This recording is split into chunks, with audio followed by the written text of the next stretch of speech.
ഇതിനകത്ത് രണ്ട് വിഷയങ്ങളുണ്ട്. ഒന്ന്, പ്രധാനമായിട്ട് കാണേണ്ടുന്ന ആന്റോ ആന്റണി സംസ്ഥാനത്തെ KPCC പ്രസിഡന്റ് ആവാൻ വേണ്ടിയിട്ട് ഒരു ശ്രമം നടത്തി പരാജയപ്പെട്ടത് സണ്ണി ജോസഫിന് പോയി. രണ്ട്, കോൺഗ്രസ്സുകാർ മുഴുവൻ, സംസ്ഥാനത്തെ കോൺഗ്രസ്സുകാർ മുഴുവൻ ഇപ്പൊ ഈ Jamaat Islami, welfare party, SDPI അല്ലെങ്കിൽ ഈ പഴയ PFI എന്നൊക്കെ പറയുന്ന ഈ സംഘടനകളുമായിട്ട് ബന്ധം സ്ഥാപിക്കാൻ വേണ്ടിയിട്ട് കിണഞ്ഞു പരിശ്രമിച്ചുകൊണ്ടിരിക്കുകയാണ്. ഈ പാലക്കാട് തെരഞ്ഞെടുപ്പും അതിനെ തുടർന്നുണ്ടായ ഉപതെരഞ്ഞെടുപ്പുകളിലെല്ലാം SDPI, welfare party, Jamaat-e Islami ഇവരുടെ എല്ലാം വോട്ട് വാങ്ങിക്കൊണ്ട് തന്നെയാണ്, പരസ്യമായ വോട്ട് വാങ്ങിക്കൊണ്ട് തന്നെയാണ് അവര് ഇലക്ഷൻ റിഗ് ചെയ്തിരിക്കുന്നത്. ഇത്തവണത്തെ ഈ ഇലക്ഷനുകളുടെ സക്സസ് ഈ ഒരു പാറ്റേൺ വരുന്ന നിയമസഭാ തെരഞ്ഞെടുപ്പിലും എങ്ങനെ പരീക്ഷിക്കാം? കാര്യം കോൺഗ്രസ്സുകാർ they are desperately need in power. അവർ ഭയങ്കര ഡെസ്പാണ്. അവർക്ക് എങ്ങനെയെങ്കിലും ഈ 10 വർഷങ്ങള് അവർ കടിച്ചു പിടിച്ച് നീക്കുകയായിരുന്നു. അപ്പൊ അവരുടെ അണികളില്ലാതാവുന്നു, എല്ലാവരും കൊഴിഞ്ഞു പോകുന്നു. അങ്ങനെ ഒരു അവസരത്തിൽ ഏത് ചെകുത്താനുമായും കൂട്ടുകൂടിയിട്ട് അധികാരത്തിലെത്താനുള്ള കുറുക്ക് വഴി ആലോചിച്ചുകൊണ്ടിരിക്കുകയാണ്. മുസ്ലിം ലീഗ് അടക്കം UDF-ലെ പ്രധാനപ്പെട്ട കക്ഷികളെല്ലാം ഇത്തരം സംഘടനകളുമായി, നമ്മൾക്കൊരിക്കലും ഒത്തുചേർന്ന് പോകാൻ പറ്റാത്ത തരത്തിലുള്ള ആശയങ്ങൾ കൊണ്ടുനടക്കുന്ന സംഘടനയുമായി യാതൊരു നാണക്കേടും മാനക്കേടും ഇല്ലാതെ അവരെ എല്ലാം വെള്ളപൂശി വെടിപ്പാക്കി പൊതുജന മധ്യത്തിൽ അവതരിപ്പിച്ചുകൊണ്ടിരിക്കുകയാണ്. ഇതിന് വലിയ വില കോൺഗ്രസിന് കൊടുക്കേണ്ടി വരും, മുസ്ലിം ലീഗിന് കൊടുക്കേണ്ടി വരും. കേരളത്തിന്റെ ഒരു മതേതര ഫാബ്രിക് ഉണ്ട്, അതിനെ വലിച്ചു കീറുന്നതിൽ ഇത്തരം സംഘടനകൾ ചെയ്യുന്ന പ്രവൃത്തി വലുതല്ല. പിന്നെ EMS നമ്പൂതിരിപ്പാട് പറഞ്ഞതുപോലെ ഭൂരിപക്ഷ വർഗീയതയും ന്യൂനപക്ഷ വർഗീയതയും പരസ്പരം ശക്തിപ്പെടുത്തുന്നു എന്ന് പറയുന്ന കണക്കുകൾ ഈ സ്ഥലത്തൂടെ ഭൂരിപക്ഷ വർഗീയതയും ന്യൂനപക്ഷ വർഗീയതയും ഒരേ സമയം പോക്കറ്റിലാക്കാനാണ് ശ്രമം നടത്തുന്നത്. ഇപ്പൊ സ്വരാജിന്റെ തെരഞ്ഞെടുപ്പ് പരാജയത്തിന് ശേഷം സ്വരാജ് ഇട്ട ഫേസ്ബുക്ക് പോസ്റ്റിൽ അത് വളരെ വ്യക്തമാണ്. ആരാണ് ഇതിനകത്ത് ആഘോഷിക്കുന്നത്?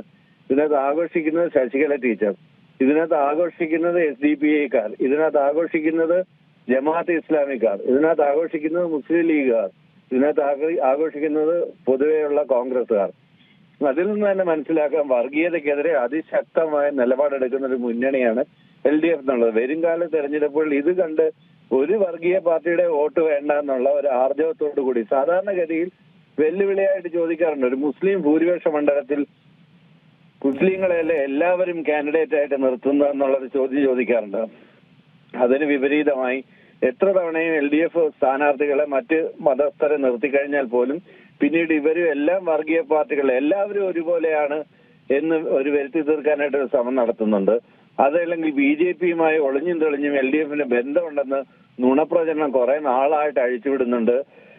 ഇവരുമായിട്ട് ഈ ജമാഅത്തെ ഇസ്ലാമി പോലുള്ള സംഘടനകളുടെ വോട്ട് മുമ്പ് വാങ്ങിയിട്ടുണ്ട്, അല്ലെങ്കിൽ PDP-യുടെ വാങ്ങിയിട്ടുണ്ടെന്നൊക്കെ മറുവാദമൊക്കെ പറയുന്നെങ്കിലും ആ നിരന്തരം നുണയാണ്. അത് BJP ആയാലും ശരി, കോൺഗ്രസ് ആയാലും ശരി, കേരളത്തിലെ പുരോഗമനപരമായ ഇടതുപക്ഷത്തിനെ കടന്നാക്രമിക്കാൻ വേണ്ടി ഉപയോഗിച്ചുകൊണ്ടിരിക്കുന്നത്. അത് തൃശൂർ പൂരം വിവാദമായാലും 99% മാധ്യമങ്ങളും ഇടതുപക്ഷത്തിനെതിരാണ്. എന്നാൽ ഇടതുപക്ഷം മുന്നോട്ട് വയ്ക്കുന്ന ആശയങ്ങളെ, ഇടതുപക്ഷം നടപ്പിലാക്കിയ വികസനങ്ങളെ, ഇടതുപക്ഷം പരിഷ്കാരങ്ങളെ, ഇടതുപക്ഷം നടപ്പിലാക്കിയിട്ടുള്ള രാജ്യത്തിന് ഗുണപരമായ നീക്കങ്ങളെ ഇതിനെ പൂർണ്ണമായും തമസ്കരിച്ചുകൊണ്ട് ഇത്തരം കാര്യങ്ങളിൽ ചെറിയ കാര്യങ്ങൾ ഊതിപ്പെരിപ്പിച്ച് കാണിക്കുകയും വലിയ കാര്യങ്ങൾ കണ്ടില്ലെന്ന് തമസ്കരിക്കുകയും ചെയ്യുന്ന ഒരു സമീപനം പൊതുവെ മാധ്യമങ്ങൾ എടുക്കുന്നുണ്ട്. ഇത് ഈ സർക്കാരിനെ എന്നിട്ട് ഒരു പേര് വിട്ടു വിളിക്കുന്നുണ്ട്, പിണറായിസത്തിനെതിരായ ഈ സമരം. ഇപ്പൊ ഓരോ തവണയും മുഖ്യമന്ത്രിയാവുന്നവർ ലീഡർ എന്നുള്ള രീതിയിൽ അവരുടെ ഗവൺമെന്റ് അറിയപ്പെടും. ഇപ്പൊ EMS സർക്കാർ എന്ന് പറയുന്നു, അച്യുതമേനോൻ സർക്കാർ എന്ന് പറയുന്നു, അല്ലെങ്കിൽ PKV-യുടെ സർക്കാർ എന്ന് പറയുന്നു, നായനാറിന്റെ സർക്കാർ എന്ന് പറയുന്നു, അച്യുതാനന്ദന്റെ സർക്കാർ എന്ന് പറയുന്നു. അതുപോലെ ലീഡർ എന്നുള്ള രീതിയിലാണ് പിണറായി വിജയന്റെ സർക്കാർ എന്ന് പറയുന്നത്. അതല്ലാതെ പെട്ടെന്നുണ്ടായ ഒരു പ്രതിഭാസമൊന്നുമല്ല പിണറായിയുടെ സർക്കാർ എന്ന് പറയുന്നത്. പക്ഷെ ഇവരെങ്ങനെയാണ് പറയുന്നത്? പിണറായിസം എന്ന് പറഞ്ഞു കഴിഞ്ഞാൽ ഏതാണ്ട് സ്റ്റാലിനിസം പോലെയാണ്. സ്റ്റാലിനെ പോലും വിലയിരുത്തുന്നതിൽ ഇവർക്ക് ഒരുപാട് തെറ്റുകൾ പറ്റിയിട്ടുണ്ട്. എന്നിട്ട് ഇതെല്ലാം മറച്ചു പിടിക്കാൻ വേണ്ടിയിട്ട് ഇവര് വഴി ഈ പോളിംഗ് ഉണ്ട്, പൈസയുടെ ധാരാളം ഫണ്ട്, വിദേശ ഫണ്ട് ഇത്തരം സംഘടനകൾ, ഇത്തരം ചിദ്രശക്തികൾ വഴി വരുന്നുണ്ട്. അപ്പൊ പ്രവർത്തിക്കാൻ പൈസയില്ലാത്ത കോൺഗ്രസിന്റെ, പ്രവർത്തിക്കാൻ പൈസയില്ലാത്ത മുസ്ലിം ലീഗിന്, പാപ്പരായി നിൽക്കുന്ന ഇവർക്കെല്ലാം തീർച്ചയായിട്ടും ഇത്തരം ആളുകളാണ് ഫണ്ട് ഒഴുക്കുന്നത്. അത്തരം ഫണ്ട് ഒഴുക്കി അവരുടെ ആളുകളെ ചലിപ്പിക്കുക എന്നുള്ളൊരു ഉദ്ദേശമാണ്. കോൺഗ്രസ് എന്ന് പറഞ്ഞു കഴിഞ്ഞാൽ ശരിക്കും അതിന്റെ വാച്യാർത്ഥത്തിൽ തന്നെ ഗ്രൂപ്പ് ഓഫ് ഔൾസ് എന്ന് പറയാറുണ്ട് ഇംഗ്ലീഷില്. അതേ അർത്ഥത്തിൽ മൂങ്ങകളുടെ യാതൊരു ചിന്തയുമില്ലാത്ത മൂങ്ങകളുടെ ഒരു കൂട്ടമായി അധപ്പതിച്ചിരിക്കുകയാണ് കേരളത്തിൽ. അതുകൊണ്ട് ആന്റോ ആന്റണി തലകുത്തി നിന്നാലും നമ്മൾ അത്ഭുതപ്പെടാനില്ല. ആന്റോ ആന്റണി മാത്രമല്ല, റിട്ടയർമെന്റ് കഴിഞ്ഞിട്ടുള്ള AK ആന്റണിയും, സ്വന്തം കുടുംബത്തിൽ നിന്ന് സ്വന്തം മകനെ വരെ BJP-യിലേക്ക് വിട്ട AK ആന്റണി, അതുപോലെ തന്നെ K മുരളീധരൻ, സ്വന്തം സഹോദരി BJP-യുടെ പാളയത്തിലേക്ക് വിട്ട K മുരളീധരൻ, അതുപോലെ RSSന്റെ ശാഖയ്ക്ക് ഞാൻ കാവൽ നിന്നിട്ടുണ്ടെന്ന് പറയുന്ന K സുധാകരൻ, സവർക്കറുടെ പടത്തിന് മുന്നിൽ വിളക്ക് കത്തിക്കുന്ന VD സതീശൻ, ഇതെല്ലാം സമീപകാല യാഥാർത്ഥ്യങ്ങളാണ്. രാഹുൽ മാങ്കൂട്ടവും പിന്നെ അതുപോലുള്ള ഷാഫി പറമ്പിലും കൂടെ ചേർന്നിട്ട് MM ഹസൻ എല്ലാം കൂടെ ചേർന്നിട്ടാണ് ഈ ജമാഅത്ത് ഇസ്ലാമി ഈ പറയുന്ന അച്ചുതണ്ട്. അങ്ങനെ ഒരു കോലീബി മുന്നണിയാണ് ഇവർ മുന്നോട്ട് വയ്ക്കുന്നത്. പഴയ കോലീബി മുന്നണിയിൽ ഇതെല്ലാം കേരളത്തിലെ ജനങ്ങൾ മനസ്സിലാക്കുകയും കേരളത്തിലെ സാധാരണക്കാർ മനസ്സിലാക്കുകയും കേരളത്തിലെ അതിദരിദ്രർ മനസ്സിലാക്കുകയും ഇടതുപക്ഷ മനസ്സെന്താണെന്ന് അവർ മനസ്സിലാക്കുകയും ചെയ്യുന്ന അവരെ എക്സ്പോസ്ഡ് ആവും. അതുകൊണ്ട് ഈ ഒരു തെരഞ്ഞെടുപ്പ് വിജയം കൊണ്ട് അങ്ങനെ റൈറ്റ് ഓഫ് ചെയ്യാൻ പറ്റുന്ന ഒരു സംഘടനയൊന്നും അല്ല.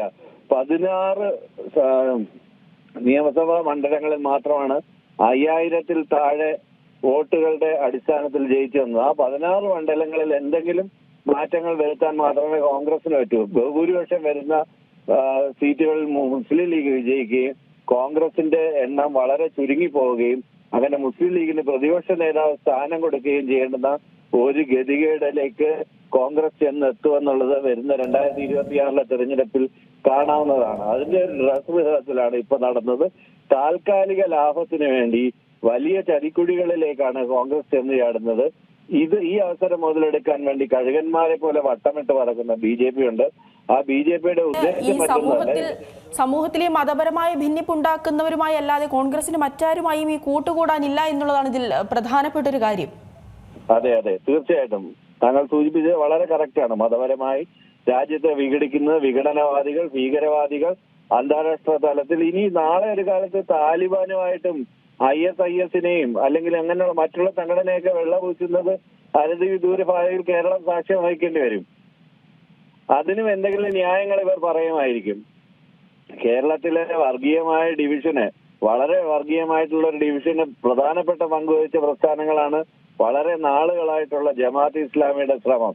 ജമാഅത്ത് ഇസ്ലാമി മതരാഷ്ട്രവാദികൾ തന്നെയാണ്, എന്ത് തന്നെ പറഞ്ഞാലും. ഇന്ന് കാന്തപുരം അബൂബക്കർ മുസ്ലിയാർ വളരെ വ്യക്തമായി പറഞ്ഞിട്ടുണ്ട്, അവർ മതരാഷ്ട്രവാദികൾ തന്നെയാണ്, അവരെ ഒറ്റപ്പെടുത്തേണ്ടവരാണ്, അവർ സമൂഹത്തിൽ ഭിന്നത ഉണ്ടാക്കുന്നവരാണ്, അവർ RSSനെ പോലെ തന്നെയാണ്, അവർ ഈ സംഘപരിവാർ സംഘടനകൾ പ്രവർത്തിക്കുന്നത് പോലെ തന്നെയാണ്. അവരെയൊക്കെ പറയുമല്ലോ, RSSകാരൊക്കെ പറയും നിങ്ങളൊക്കെ പാകിസ്ഥാനിൽ പോകുമെന്ന്. എന്നാൽ അവരോട് തിരിച്ചു ചോദിക്കാനുള്ളത് ഒന്ന് മാത്രമേ ഉള്ളൂ, ഇവരൊക്കെ എങ്കിൽ നേപ്പാളിൽ പോട്ടെ, അത് ഹിന്ദു രാഷ്ട്രമാണല്ലോ, ഹിന്ദു രാഷ്ട്രത്തിലോട്ട് അവരും പോകട്ടെ, അതോടുകൂടി ഇവിടുത്തെ ശല്യം തീരുമല്ലോ എന്ന് തിരിച്ചു ചോദിക്കാനുള്ള ആർജവം കേരളത്തിലെ ജനങ്ങൾക്കുണ്ട്. കാരണം കേരളം ഒരു സെക്യുലർ സംസ്ഥാനമാണ്, കേരളം അങ്ങേയറ്റം സെക്യുലറാണ്, ഇവിടെ മതനിരപേക്ഷത ഉയർത്തിപ്പിടിക്കുന്ന ഒരു സമൂഹമാണ്, വിദ്യാഭ്യാസമുള്ള സമൂഹമാണ്. അതുകൊണ്ട് ഇത്തരം പോരാട്ട നാടകങ്ങളെല്ലാം തൃണവൽഗണിച്ചുകൊണ്ട് തള്ളിക്കളഞ്ഞുകൊണ്ട് ഇടതുപക്ഷ മുന്നണി മുന്നോട്ട് തന്നെ പോകും. സത്യം ജനം തിരിച്ചറിയും. ഇത്തരം കള്ളം കൊണ്ട് ഇരുട്ടുകൊണ്ട് കുറെ നാൾ ഓട്ടയടിക്കാനൊന്നും പറ്റത്തില്ല. അത് തെളിഞ്ഞു വരും എന്നാണ് എനിക്ക് ഈ അവസരത്തിൽ പറയാനുള്ളത്. ഏറ്റവും പുതിയ വാർത്തകളും വിശേഷങ്ങളും വിരൽ തുമ്പിലറിയാൻ Zee മലയാളം ന്യൂസ് എല്ലാ ഡിജിറ്റൽ പ്ലാറ്റ്ഫോമുകളിലും ലഭ്യം.